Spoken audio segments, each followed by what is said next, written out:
তৎসদিতি শ্রীমদ্ভাগবত গীতা উপনিষদেষু ব্রহ্মবিদ্যায় যোগশাস্ত্রে শ্রীকৃষ্ণ অর্জুন সংবাদে বিভিন্ন অধ্যায়ের বিভিন্ন শ্লোক ও শ্লোকাংশ থেকে অমৃত প্রসাদ আস্বাদনে আমরা যত ভক্তবৃন্দ হে কৃষ্ণ কৃষ্ণ কৃষ্ণ কৃষ্ণ হরে হরে রাম রাম রাম রাম হরে হরে জয় নিতাই জয় জয়। যতক্ষণ আমরা গীতার থেকে কৃষ্ণ কৃষ্ণ তারপরে শুনলাম, তো এখন আমরা একাদশী, হয়তো সবাই উপবাস আছেন। একাদশীতে সবাই উপবাস থাকা যায়।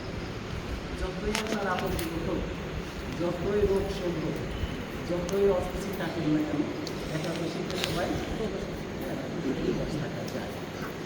অনেকে নাকি না একাদশীতে পালন করে। আচ্ছা, করে থাকে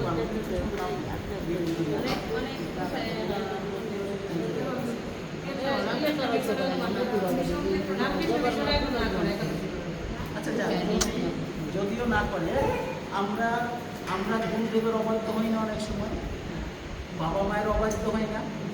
হ্যাঁ, এমনকি দুটো লোক, তিনটা লোক অবাধ্য হয়েছিল। কে কে কে কে অবাধ্য হয়েছিল বলেন? পরশুরাম। পরশুরাম তার পরশুরাম অবাধ্য হয়েছিল। তারপরে অবাধ্য হয়েছিল প্রহ্লাদ। প্রহ্লাদের বাবা বারবার বলছে, যে তুমি কৃষ্ণ নাম নিও না, আমাকে ডাকো, আমি তোমার বাবা, আমি তোমার পিতা। পিতা ওই যে একটু আগে আমরা বললাম, পিতা ধর্ম, পিতা স্বর্গ, পিতা ধর্ম, পিতাই ব্রহ্মন্দ, পিতাকে তুমি তপস্যা করো, অন্য কিছু তোমার দরকার নেই। কিন্তু তুমি এই কথাটা প্রত্যাখ্যান করছো, বাবার কথা।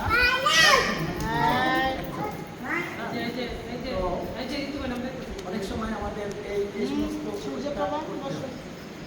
এই জন্য বলছি যে এগুলো আপনারা করতে পারেন। যেহেতু ভগবান আমাদের বলছে, এই যে আজকে হচ্ছে একাদশী, আমি আগে চিন্তা করতে পারি যখন আমার কাণ্ড জ্ঞানের কম ছিল, এখন তো অনেক হয়েছে তা না, কিন্তু যতক্ষণ একেবারে কাণ্ড জ্ঞান কম ছিল তখন আমি চিন্তা করতাম করি না, আমি যেন একাদশীতেও লাগে, আমি তো কোনো পাপ করিনি, এটাই আমার একটা সবসময় একটা ইচ্ছা। হ্যাঁ, আমি কোনো পাপ করি, একটা গরু মারি নাই, মানে গরুকে বিচার দেয় নাই। হ্যাঁ, তারপরে মাছ কাটি না, মাংস কাটি না, কাটি না, তাহলে বকা ঝকা বেশি করি না। তাহলে আমি তো কোনো পাপ করি না। আমি আর এখন যখন চারিদিকে তাকাচ্ছি, এখন দেখতে পাচ্ছি যে প্রতি মুহূর্তে পাপ করতেছি। কত যে পাপিষ্ট আমি, মানে পৃথিবীতে যে যত পাপ করুক না কেন, আমি তার 100,000 কোটি গুণ বেশি পাপ করতেছি। সবসময় যেখানে পাচ্ছি সেখানে পাপ করতেছি। আপনারা হয়তো এগুলো করতে পারেন না, এই পাপটা, কিন্তু আমার এটা করতে প্রতিনিয়ত।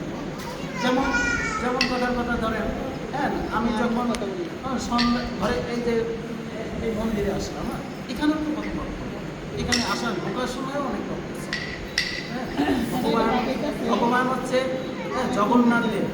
এই যে জগন্নাথ দেবের চোখ দুটো হচ্ছে গোল, সবার চোখ হচ্ছে আয়তলোচন, হ্যাঁ, কিন্তু জগন্নাথ দেবের চোখ হচ্ছে একেবারে গোল। হ্যাঁ, ওই যে ক্যামেরা থাকে না, সিসি ক্যামেরা, হ্যাঁ, সিসি ক্যামেরার বাইরে একেবারে গোল। উনি যত অপরাধ করেন আর ভালো কাজ করেন, উনি টক করে ওটা রেকর্ড করে ফেলে। একটু পরে আপনি ওটার থেকে নেবেন, সব আপনি করবেন। কিন্তু এই জন্য এখন আমরা সকালে যে উঠি, উঠাই পাপ শুরু করি একেবারে ভোরবেলায় উঠে আমাদের কী করতে হবে? আমি তো সংযুক্ত বলতেছি, এবং তাড়াতাড়ি ডাক্তারকে চলে যেতে হবে, খুব তাড়াতাড়ি কিন্তু ব্যস্ততা হওয়ার কারণে ভগবানের সামনে থাকলে এত ব্যস্ততা দেখে ভগবান দেখে জানেন আপনারা হয়তো। ওই যে আমরা যখন কি মাস পালন করবো জানি, দামোদর মাস পালন করার সময়, হ্যাঁ, আমরা যে উপখ্যানটা পাই তাতে, হ্যাঁ, নন্দরানী কী করছেন? ভগবানকে সেবা করাচ্ছেন। হ্যাঁ, এ সময় তার পাতিল থেকে দুধ পড়ে যাচ্ছে। হ্যাঁ, ভগবানের সেবায় হ্যাঁ কি বিরত রাইখা সেবায় ব্যাহত কইরা উনি দুধ সামলাইতে গেছে। কি ক্রোধটা হয়েছিল সবাই তো জানে, ক্রোধে হ্যাঁ উনি সব ধ্বংস করে ফেলার মতো অবস্থা না। তো ভগবানের সামনে আসলে যদি আপনি ব্যস্ততা দেখান তাহলে ওনার ক্রোধ দ্বিগুণ বেড়ে যায়।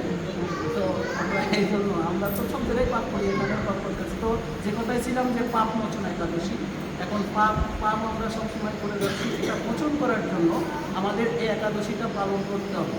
গুরু করুক আর ভগবানও যদি নিষেধ করে যে তোমরা এটা করো না, আমার সাথে আমার করতে হয় না, হ্যাঁ আমার সাথে আমার এই পাপ মোচনের সাথে আমার এই একাদশীটা পালন করতে হবে। ওনারা তো ওই যে নদী দাদার কথা বললো না, ওনারাও কিন্তু মিশন থেকে দেখি, আমিও কিন্তু মিশন দেখি। আমি রবীন্দ্র আগে থেকে আমি ক্লাস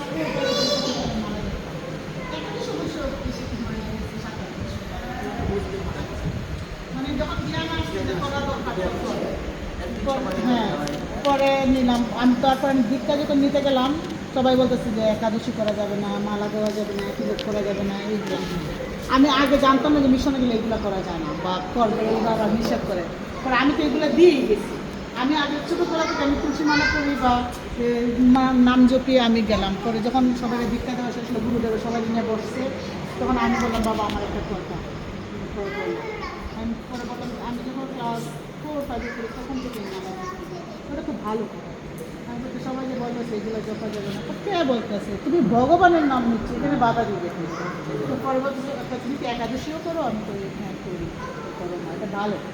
আমি তোমাকে করতেও বলবো না, ছাড়তেও বলবো না, তোমার যা মনে চায় তাই করো। আমি সরাসরি আমি যখন যেগুলো আমার কানে আসতেছে আমি গুরুদেবের বাক্যি নিয়ে নিচ্ছি। আমি তুলসী মালা আমি খুলি, আমি দীক্ষা নিচ্ছি তুলসী মালা নিয়ে, কিন্তু আমি খুলিও নাই। পরে বলছে এখন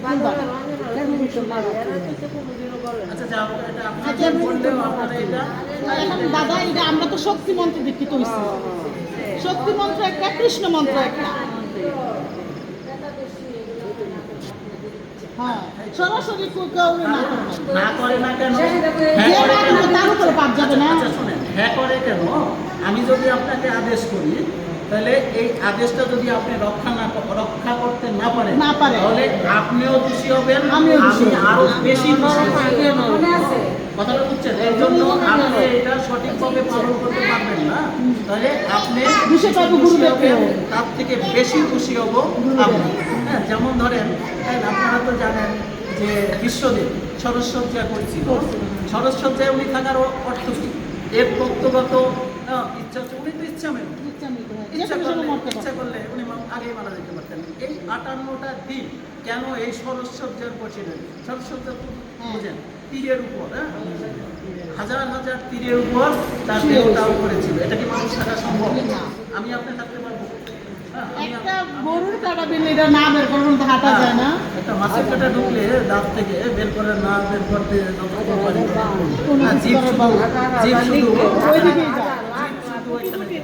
এতগুলো তীরের আঘাত সে সহ্য করছিল। এর কারণ হচ্ছে দুটো। একটা কারণ হচ্ছে সে নিজেই বলছিল যে আমি কিন্তু গঙ্গাপুত্র বিষ্ণু সব কিছু জানি।